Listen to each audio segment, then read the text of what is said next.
నమస్తే. Last 24 hours మన దేశంలో ఏమైందో చిటికలో చెప్తా విను. మన union transport minister Nitin Gadkari ఏదో ఒక మంచి అనౌన్స్‌మెంట్ అయితే చేసినాడు. అదేందంటే ఇప్పటి నుండి మీరు రోడ్ యాక్సిడెంట్స్‌లో విక్టిమ్స్‌కి హెల్ప్ చేసినా ఆర్ వాళ్ళని క్రూషియల్ టైమ్స్‌లో హాస్పిటల్స్‌కి తీసుకెళ్ళినా మీకు గుడ్ సామరిటన్ స్కీమ్ కింద 25,000 రివార్డ్ అయితే ఇస్తున్నారు. మీరు హ్యాపీగా ఉన్నారా? ఒకవేళ లేకపోయినా పర్లేదు.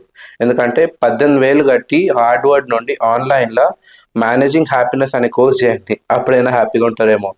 కేరళలో 44 మందిని పోలీసులు అరెస్ట్ చేసినారు for raping 18-year-old girl since 5 years. Chelliah అనే 40 years old కాంట్రాక్ట్ వర్కర్ మనం శ్రీవారికి సమర్పించుకునే కానుకలని సార్ట్ చేసే ఏరియా నుండి దాదాపు 650 గ్రాముల గోల్డ్ని దొంగతనం చేసిండు.